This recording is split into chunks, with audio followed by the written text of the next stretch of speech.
Morning students, आप सभी अपनी हिंदी की किताब निकाल लीजिए। इसमें पाठ 16 पेज नंबर 60 पर निकालिए। पाठ 16 का नाम है पेड़ लगाओ पेड़ बचाओ। सबसे पहले हम इस पाठ का परिचय पढ़ेंगे। प्रस्तुत पाठ में पेड़ों के काटने से बचाने तथा खाली पड़ी भूमि में नए वृक्ष लगाकर भूमि को हरी भरी और खुशहाल बनाने की प्रेरणा दी गई है। इस पाठ में हमें पेड़ों को कटने से बचाना चाहिए और जो खाली भूमि पड़ी होती है उस पर वृक्ष लगाना चाहिए, इसकी प्रेरणा दी गई है। सहजपुर गांव के बीचों बीच पंचायत भवन के सामने एक पीपल का विशाल पेड़ था। उस पेड़ की हरी भरी बड़ी बड़ी शाखाएं थीं। उस पर अनेक पक्षी निवास करते थे।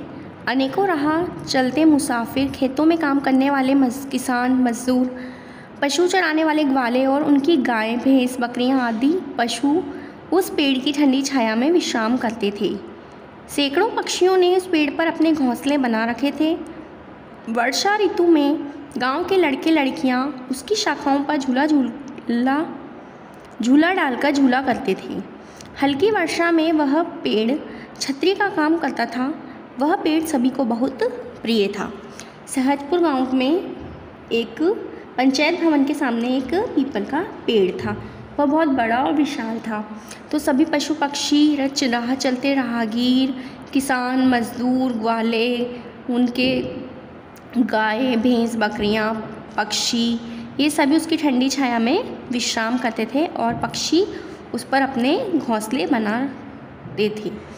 वर्षा ऋतु में गांव के सभी बच्चे, लड़के और लड़कियां उसकी शाखाओं पर झूला डालकर झूला करते थे और हल्की सी जब वर्षा होती थी तब वह पेड़ छतरी का काम करता था और वह पेड़ सबको बहुत प्रिय था। एक दिन की बात है, गर्मी के दिन थे। लोग अपने खेतों में काम कर रहे थे। पेड़ के नीचे कुछ बच्चे खेल रहे थे। तभी एक ट्रक पेड़ के नीचे आकर रुका। उसमें से कुछ आदमी उतरे। उनके हाथों में कुल्हाड़ियाँ थीं। वे बिना किसी से कुछ पूछे पेड़ को काटने लगे। एक दिन की बात है, गर्मियों के दिन की लोग खेतों में काम कर रहे थे और बच्चे पेड़ के नीचे खेल रहे थे। तभी एक ट्रक आता है, वहाँ पर रुकता है। उसमें से कुछ आदमी निकलते हैं और उनके हाथ में कुल्हाड़ियाँ थे। वो बिना पूछे पेड़ को काटने लगते हैं। पेड़ के नीचे खेल रहे बच्चे उन्हें देखकर चौंके। वहीं पर राम नामक एक युवक था। वह शरीर से हट्टा कट्टा था। वह हिम्मत करके आगे बढ़ा और उनसे पूछा, तुम लोग कौन हो? इस पेड़ को क्यों काट रहे हो? पेड़ के नीचे सभी बच्चे खेल रहे थे और वो चौंक जाते हैं उनको देखकर। तो वहाँ पर ही एक राम नाम का युवक था। वह बहुत हट्टा कट्टा था और वो आता है आगे बढ़ के हिम्मत करके और उनसे पूछता है, तुम लोग कौन हो जो इस पेड़ को क्यों काट रहे हो? उनमें से एक आदमी बोला, हमने इस पेड़ को खरीद लिया है, अब हम इसके मालिक हैं। उनमें से एक आदमी बोलता है कि इस पेड़ को हमने खरीद लिया और हम इसके मालिक हैं, लेकिन तुम इस पेड़ को नहीं काट सकते, रामू ने आगे बढ़कर कहा। फिर रामू आगे बढ़कर कहता है कि तुम इस पेड़ को नहीं काट सकते हो। दूसरा आदमी क्रोध में भरकर बोला, तू कौन है हमें रोकने वाला? भाग जा, नहीं तो बहुत मारूंगा। यह कहकर उसने रामू को धक्का दे दिया। रामू दूर जाकर गिरा।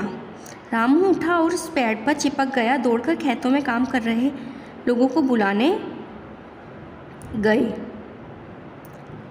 बच्चों ने उन्हें बताया कि कुछ लोग पीपल के पेड़ को काट रहे हैं। दूसरा आदमी गुस्से में बोलता है, तू कौन है हमें रोकने वाला? यहाँ से भाग जा, और उसको धक्का दे देते हैं। और धक्का देने के बाद वो दूर गिर जाता है। रामू उठता है और पेड़ पर चिपक जाता है। तो बच्चे दौड़कर खेत में काम करने वाले लोगों को बुलाकर लाते हैं और कहते हैं कि पीपल के पेड़ को काट रहे हैं कुछ लोग दौड़ते हुए पेड़ पलटिए पेड़ के पास आए। उन्होंने देखा कि रामू पेड़ को पकड़कर खड़ा हुआ है। इतने में गांव के सरपंच भी वहां आ गए। इतने लोगों को देखकर पेड़ काटने वाले आदमी घबरा गए। जब बच्चे वहां खेतों में जाकर उनको बुला के लाते हैं तो सभी लोग आने लगते हैं और रामू को पेड़ को पकड़कर खड़ा हुआ देखते हैं तो सरपंच जी भी वहां आने लगते हैं और लोगों की भीड़ को देखकर वह पेड़ काटने वाले आदमी घबरा जाते हैं।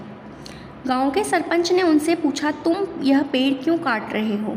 पेड़ काटने वालों में से एक बोला, हमने इसे खरीद लिया है, अब यह हमारा है, हम इसे काटना चाहते हैं, तुम्हें इसमें क्या ऐतराज़ है?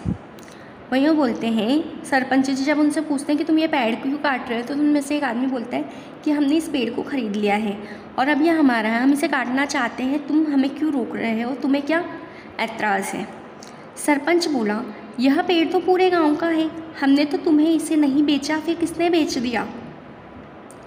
हमें इस बात का क्या पता, हमने तो इसे साहूकार से ख़रीदा है, एक आदमी ने कहा। सरपंच जी कहते हैं, यह पेड़ तो पूरे गांव का है और तुम्हें इसे किसने बेच दिया, इस बात का तो हमें कोई पता नहीं है, हमने तो इसे साहूकार से ख़रीदा था, किसी अन्य आदमी ने कहा।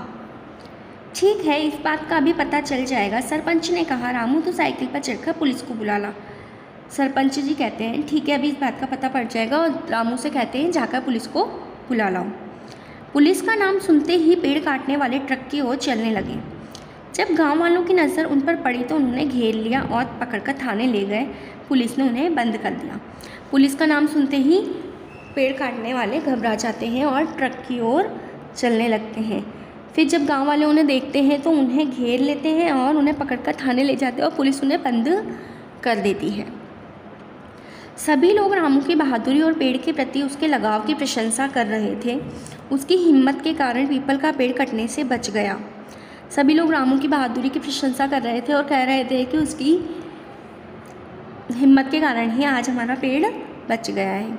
सरपंच जी ने कहा, सभी गांव वालों से कहा, हम सभी को भी पेड़ों को कटने से बचाना चाहिए तथा गांव में जहाँ भी खाली भूमि बेकार पड़ी है वहाँ पर वृक्ष, दूसरे पेज पर आ जाइए, लगाने चाहिए। सभी के प्रयास से हमारा गांव हरा भरा और खुशहाल बनेगा। ये सरपंच जी कहते हैं गांव वालों से, हम सभी को भी पेड़ों को कटने से बचाना चाहिए और जहाँ भी खाली भूमि है वहाँ पर हमें पेड़ उगाना चाहिए, जिससे हमारा गांव हरा भरा और खुशहाल बनेगा। सभी लोगों ने सरपंच जी का समर्थन किया और पेड़ लगाने और उनकी रक्षा करने का प्रण लिया। सभी लोगों ने सरपंच जी की बात का समर्थन किया और पेड़ लगाने का संकल्प भी किया। इस पार्ट में हमने पेड़ों के बारे में पढ़ा है कि हमें पेड़ों को कभी भी नहीं काटना चाहिए और अधिक से अधिक पेड़ लगाने चाहिए। इस पार्ट को आप दोबारा से पढ़िए और समझिए।